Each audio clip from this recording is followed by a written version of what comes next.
Hello everyone, welcome and welcome back to my channel. Also welcome back to the another video. Last video te আমি বলেছিলাম যে আমি জগন্নাথজির হচ্ছে জগন্নাথজির পুজো করছি। তো সেক্ষেত্রে এটা স্টোরি বলবো, তো সেটা হয়ে ওঠেনি আর লাস্ট 3-4 দিন ধরে আমি ব্লগ দিতে পারিনি। তার কারণ আর এই ভিডিওটা বানানোর জন্য আমি অ্যাটলিস্ট 3 দিন ধরে প্রিপারেশন নিয়েছি। ভিডিওর মধ্যে জাস্ট কিছুই কোনো প্রিপারেশন না, বলতে গেলে একটা জায়গায় বসে আমি কিছু কথা বলবো। এবার কথাগুলো আমি ভেবেছি যে প্রথমে বলবো না, আবার ভাবলাম যে ডে বাই ডে আমাদের যে ফ্যামিলি গালিবল মিস ফ্যামিলি সেটা ইনক্রিজ করছে, তোমরা আমার ফ্যামিলিতে ইনক্লুড হচ্ছ।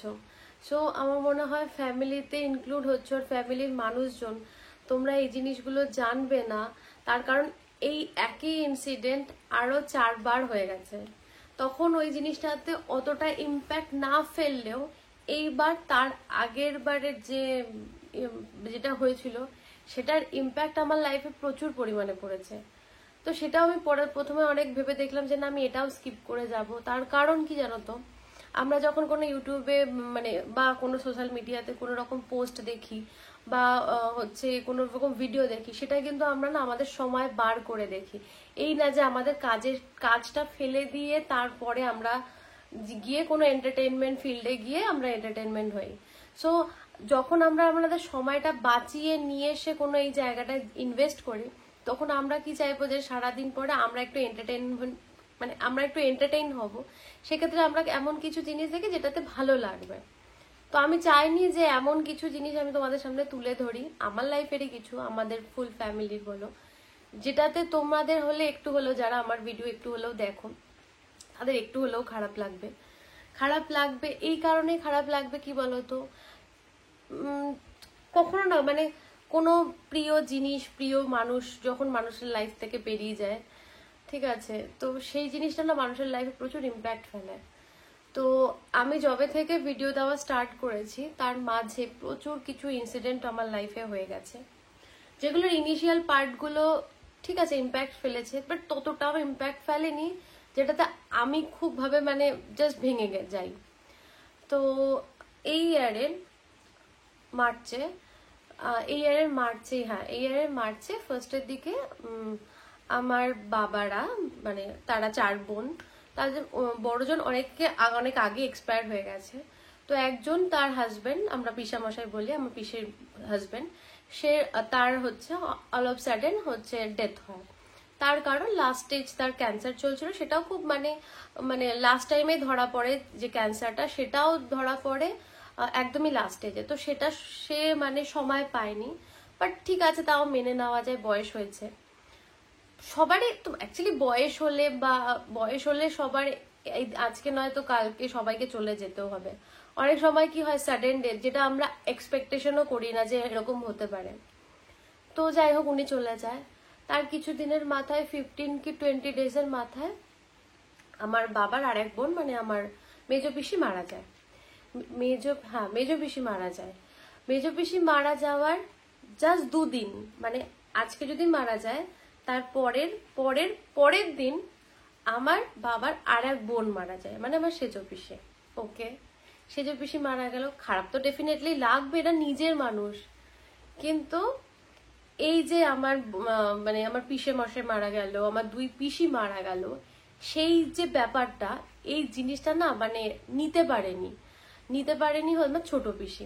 তা নিজের চোখের সামনে দিদিদের হচ্ছে মৃত্যু দেখা, এই জিনিসগুলো উনি নিতে পারেনি বলে উনি মেন্টাল প্রেশার বা ওনার নিজেরও কিছু প্রবলেম ছিল, সেই জিনিসগুলো নিতে না পেরে আমার পিসি 2024 এর মেতে 3 তারিখ ছিল, আমার পিসি অল অফ সাডেন সুইসাইড করে।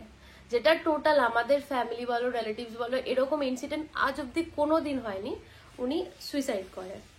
তো সুইসাইড করার পরে স্বাভাবিকভাবে সুইসাইড করার পরে হসপিটালে অ্যাডমিট করানো হয়, হসপিটাল থেকে পুলিশ এইসব করা হয়, বাট সবকিছু ঠিকঠাক ছিল, কারণ যে নিজের কাজটা করেছিল ওনার নিজের মনের থেকে কাজটা করেছিল। খারাপটা আমার কোন জায়গা থেকে লাগে, আমি আগে একবারই শ্মশান গেছিলাম, সেটা হচ্ছে আমার ঠাকমা যখন মারা যায়। তো সেই টাইমে যখন গেছিলাম তখন অনেকটাই ছোট ছিলাম, অতটা বুঝতে পারিনি। তো আমার পিসি যেদিন মারা যায় তার পরের দিন, মানে এটা মানে পোস্টমর্টেম হয়, তারপর তার মানে নিজের মানে হাজবেন্ডের বাড়ির লোকজনরা আসে, তো সেটা আমার কাকু যায়, আমার মা যায়, তো সবগুলো আইডেন্টিফাই হ্যানা ত্যানা যত রকম ফর্মালিটিস থাকে পুলিশের তরফ থেকে, হসপিটালের তরফ থেকে, এই সব কিছুর মাঝখানে এবার পোস্টমর্টেম রিপোর্টটা কি হয়, যেদিন মারা যায় তার পরের দিন গিয়ে পোস্টমর্টেম রিপোর্টটা হয়। আর এই যে পরের দিন করার জন্য টোটাল একটা 30 আওয়ার্সের একটা মানে গ্যাপ থাকে, যেই টাইমে ওটাকে না মানে মর্গে দেওয়া হয় না ফ্রিজার, আমি আই ডোন্ট নো কিসে না দেওয়া হয়, আই থিঙ্ক মর্গেই। তো না দেওয়ার জন্য বডিটা আস্তে আস্তে ডিকম্পোজ হওয়া শুরু করে। তো পরে গিয়ে ওটা মর্গে চলে যায়, 3rd কি 4th দিন যখন নাকি বডিটাকে বার করে ওটা ফুললি ডিকম্পোজ হয়ে যায়। আর যখন হয় তো আমি চোখের সামনে, তখন আমি অতটা দেখিনি, ঠিক আছে, তখন ওনার সেভাবে কেউ নেই বলে আমাদের বাড়ি থেকে আমি, মা, বোন, আমার কাকু, আমার কাকিমণি, আমার আরেক পিসি যে কিনা মানে মারা যায় তার ছেলে, এই কজন, আর তার যেখানে মানে আমার পিসির বাড়িতে যে থাকতো আমার ছোট পিসি, তাদের আশেপাশে কিছু লোকজন মিলে আমরা শ্মশানে নিয়ে যাই, কারণ তার সেভাবে সত্যি কথা বলতে কেউ ছিল না। আর আমার কাকু যেহেতু ওনার একমাত্র ব্লাড রিলেশন ছিল, আর ওনার হাজবেন্ডের সাথে খুব একটা ভালো ইকুয়েশন ওনার ছিল না বলে আমার কাকু যায় হচ্ছে মানে শ্মশানে মানে কাজটা করার জন্য। সো যখন নাকি মানে বডিটাকে নিচে রাখা হয়, রাখার পরে যেই প্লাস্টিকটা দিয়ে র্যাপ করা থাকে, সেই র্যাপটা যখন খোলে, মানে আমি বলছি যা আমি দেখেছি তাতে আমি আজ অব্দি হরর কোনো ফিল্মেও আমি ওরকম অদ্ভুত কিছু দেখিনি। কারণ আমি দেখেছি মাথা থেকে পা অব্দি মানে এই স্কিন কালারটা পুরো ব্ল্যাক, ব্ল্যাক মিনস ব্ল্যাক। চোখের যে মানে ডিমই বলছি, সেটা বেরিয়ে গিয়ে এইখানে চলে এসছে। তারপরে দাঁতে জিভ বেরিয়ে গিয়ে এদিক দিয়ে মানে ডিকম্পোজ হয়ে এদিক দিয়ে বেরিয়ে গেছে, মানে বিচ্ছিরি অবস্থা। আর তার উপরে দুর্গন্ধ, ওই জিনিসটা না দেখে মানে আমি পুরো চোখের সামনে এরকম দেখছি। মা বোন ওরা অতটা দেখেনি, আমি আর কাকু দেখেছি, যেহেতু কাকুকে মুখাগ্নি করতে হতো, সেক্ষেত্রে আমি দেখছি যে ফুল ওরকম। ওটা দেখার পরে না আমি সত্যি কথা বলতে আমি একটু ভয় পাইনি। আমার কাছে না মানে ফুল একটা না রিয়ালিটি চেক হয়ে গেল। কিরকম বলতো, এই যে আমরা মানে কি বলবো, আমাদের লাইফে এত ডিউটিস, এত রেসপন্সিবিলিটিস, এত কিছু, এত ডিমান্ড, এত সবকিছু, তারপরে গিয়ে এন্ড অফ দ্য ডে আমরা কোথায় চলে যাচ্ছি। তারপর যখন তাকে মানে যত কাজ কমপ্লিট মানে পুরানোর কাজ কমপ্লিট হওয়ার পরে তার দেহের যে একটু ছাই, সেই ছাইয়ের মধ্যে জল ঢালা, মানে এই ব্যাপারগুলো, এই টোটাল জিনিসটা না আমার মানে মাইন্ডে প্রচুর বাজে ভাবে বলো, ভালোভাবে বলো, যেইভাবেই বলো, তো আমার মধ্যে একটা ইম্প্যাক্ট ফেলে। সেদিনকে থেকে হঠাৎ আমি দাঁড়িয়ে দাঁড়িয়ে ভাবছি যে কি হবে সবকিছু, এত কিছু এই করে ওই করে, কাজ তো করতেই হবে, সবকিছু করতে হবে, বাট ওই দিন মাথার মধ্যে ঢুকে গেছিল যে যাই হয়ে যাক, যেটাই হয়ে যাক, লাইফ থেকে নেগেটিভ জিনিস সরিয়ে দেব, পজিটিভ জিনিসটাকে রাখবো, ফ্যামিলি ফার্স্ট প্রায়োরিটি থাকবে। যদিও আমার এগুলোই ছিল, বাট তাও থাকে না, তুমি কাটছাট করে কিছু জিনিস সরিয়ে দাও, তো আমি সেটাই করি। বাট ওই জিনিসটা না মাথার মধ্যে ঢুকে গেছিল, আর ভেতর থেকে খুব একটা ভয় হয়ে গেছিল, মানে নিজের কাউকে হারানোর। আর একটা আমি জিনিস বলি, যখনই আমার মানে মাথায় বলো বা আমার মনের মধ্যে এরকম একটা মানে ফিলিংস হয়, আমার একটা ইনটিউশন কাজ করে, কিরকম বলতো, যে আমি হঠাৎ করে না ফিল করি, খুব লো ফিল করি, আমার ভেতর থেকে খুব কান্না আসে, আমি কাঁদতে থাকি, আমি কোনো কিছু হয়নি, সেই মুহূর্তে না বুঝতে পারি যে কিছু একটা খারাপ হবে। আমি ইভেন এতবার হয়েছে, একবারও সেটা মিস হয়নি, যার জন্য যখন এই ফিলিংটা হয় না আমার বড্ড ভয় লাগে যে এই কিছু একটা হবে, এই কিছু না হয়ে যায়। সো সেদিনও তাই হয়েছিল। যাই হোক, ওই ঘটনার পরে না একটা আমি পজ নিতে গিয়েও নিইনি। তার কারণ কি, এই ভিডিওটা আমি কোনো রকম ভাবে চ্যানেলটাকে আমি 1 বছর ধরে রান করছি, সেখানে আমি কোনো পারফরমেন্সই করতে পারিনি।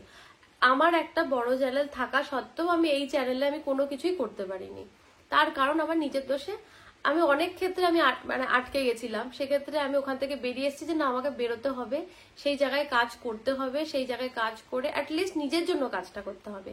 আর আমি এই ঘটনাগুলো তোমাদেরকে আজ অব্দি কোনোদিন বলিনি, তার কারণ ওই যে একটাই ঘটনা, যে সবাই এন্টারটেইন হতে আসে, তার নিজের সময় বাঁচি, কেন আমি আমার কথাগুলোই, খারাপ কথাগুলোই, মানে মন খারাপ করার কথাগুলো কথা বলে তোমাদেরকে ওই ফিলিংটা দেওয়াবো। তো যাই হোক, আমি কাজগুলো করছিলাম, সব ঠিকঠাক করছিলাম। তোমরাও দেখছিলে আমি চ্যানেলে পরপর 2-3 দিন বাদে বাদে হচ্ছে বড় ভিডিও দিচ্ছিলাম, তার মাঝে শর্ট পোস্ট করছিলাম। তো এই ব্যাপারগুলো চলছিল। হ্যাঁ পরশুদিন তার আগের দিন তো এরকম বৃষ্টি ছিল। আমার সেদিনও এরকম একটা বাজে ফিলিংস আসে।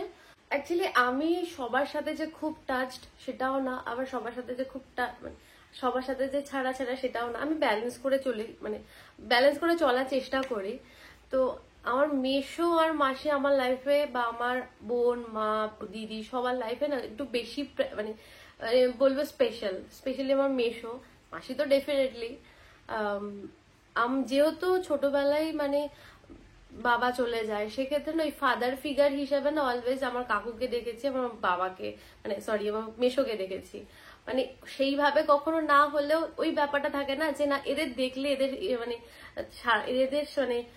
আশীর্বাদ থাকলে একটা ফিল হয় যে না মানে কেউ একজন আছে। তো সেক্ষেত্রে আমার মেসো লাইক আমাদের কাছে মানে বিশাল বড় একটা জিনিস। মানে মেসো আসছে আজকে বাড়িতে, এটা ভাবতে গেলেও আমার বোনের, তো মেসো যখন বাড়িতে আসে তো ওই টাইমটা আমাদের কাছে খুব ভালো লাগে। তো যেহেতু মেসো একটু বয়সও হয়েছিল, তো আমি এটা করে মানে খাওয়ানোর চেষ্টা করি। বনি এটা নিয়ে আসে, মেসো প্রচন্ড ভাবে না মানে জুস টাইপের জিনিসগুলো, যেমন ফ্রুটি, মাজা বা যে কোনো জুস টাইপের জিনিসগুলো খুব পছন্দ করে। আর একদম খায় না, তো মানে শুধু একটু চাটুর পাটুর খাওয়ার একটু মেসোর বেশি ভালো লাগে। তো এটা এনে দিই, ওটা এনে দিই। মেসো আমাদেরকে প্রচন্ড ভালোবাসে, প্রচন্ড মানে প্রচন্ড। তো অল অফ সাডেন পরশুদিন তার আগের দিন মেসোর শরীর খারাপ হয়। আর তারপরে মানে হসপিটালে অ্যাডমিট করতে না করতে মেসোর হার্ট অ্যাটাক করে। খবর আসে যে মেসোর হার্ট অ্যাটাক হয়েছে। আর তারপর মানে জাস্ট 2-1 মিনিটের মধ্যে মেসো এক্সপায়ার করে যায়। তো এই ব্যাপারটা না সবার কাছে খুব শকিং ছিল। তার কারণ কি, স্পেশালি মায়ের কাছে, একমাত্র মামার বাড়ির সাইড থেকে মাসি আর মাই আছে। আর মেসো যেহেতু মানে মায়ের কাছে, মানে মাসির আর মায়ের মধ্যে ডিফারেন্সটা অনেক বেশি। তো মার মানে বলছি না, মেসো হচ্ছে আমাদের সবার কাছে একটা ফাদার ফিগার। তো এই যে মেসোর চলে যাওয়াটা, জানি বয়স হয়েছে, সবাইকে যেতে হবে, একটা মানে আমরা জানি সেটা হয়, কিন্তু এই যে ব্যাপারটা, এটা না আমরা কেউ মেনে নিতে পারছি না। আর সামনে যেহেতু 2-3 দিন পরে জগন্নাথজির পুজো আছে, সেক্ষেত্রে মেসোর না এখানে আসার খুব ইচ্ছা ছিল, মানে খুব বলতে খুব ইচ্ছা ছিল আসবে। তো এখানে পুজোরও এখন আর সেই ব্যাপারটা নেই। আর মানে লাস্ট টাইম না এসছিল, তো এই জাস্ট আমাদের বাড়িতে 10-15 দিন আগে এসছিল। তো তখন এসে না মানে এটা মানে কিছু খেয়েছে, আর এসে বলছে নেক্সট টাইম যখন আসবো এটা করে খাওয়াবি। তো এই ব্যাপারগুলো না খুব মানে মানে খুব হার্ট করছে লাইফে। প্রচুর মানে লাইফে তোমার, আমি মনে করি কি লাইফে না অনেক মানুষ যায়, অনেক মানুষ আসে। কিছু মানুষ আসে কিছু জিনিস সেট করে দেওয়ার জন্য, লাইফে একটা বড় ইম্প্যাক্ট ফেলে দেওয়ার জন্য।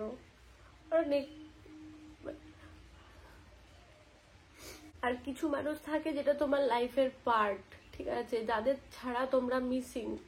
আমার মনে হয় কি ওই মানুষগুলোকে না আমরা অনেক সময় অনেকভাবে হার্ট করে থাকি, কিন্তু সেটা আমরা অনেক সময় আমরা মাকে, বাবাকে, সেটা সবাই আমরা করি, কিন্তু না ওইটা পরে গিয়ে রিয়েলাইজ করি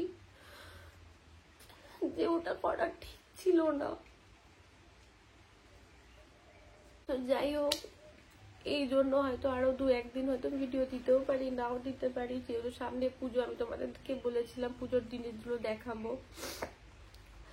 তো আমি যত তাড়াতাড়ি পারবো আমি মাইন্ড ফ্রেশ করে দিয়ে পুরো আলাদাভাবে মানে ফুল সেট করে, মাইন্ডফুল সেট করে দিয়ে তোমাদেরকে ভিডিওর মধ্যে দিয়ে সবকিছু জানাবো। আর যদি তোমাদের, আমি জানি অনেকেই বুঝবে এই ব্যাপারগুলো, জিনিসটা তো হয়তো অনেকের কাছে সিম্পল থাকতে পারে যে এই বলার জন্য এত কিছু, তো আমি যেটা ফিল করেছি যে মানে তোমরাও যেহেতু এখন আমার ফ্যামিলি, আর এতগুলো পরপর 4টে জিনিস আমি বাদ দিয়ে গেছি, কিন্তু এই ব্যাপারটা আমি কোনোভাবে বাদ দিতে পারছি না। আমি মানে সব সময় না একটা অলওয়েজ একটা ভয়ের মধ্যে আছি যে আস্তে আস্তে মানে হয় না যে আজকে তো কালকে, বুঝতে পারছো যে আমি কোন পয়েন্টটাকে স্পেশালি বলছি। আমার ভেতরে ভীষণ পরিমাণে একটা ভয় হয়ে গেছে যে আমি, যাই হোক, আর নেক্সট ভিডিওতে আমি তোমাদেরকে সব আপডেট দেবো। আশা করি নেক্সট ভিডিওতে আমি জগন্নাথের স্টোরিটা হয়তো না বলতে পারি, আমি একবার ডাইরেক্ট পুজোর ভিডিও দেবো, তারপরের ভিডিওতে আমি স্টোরিটা বলবো। ডেফিনেটলি তোমাদের ভালো লাগবে। তো দেখা হচ্ছে পরের ভিডিওতে।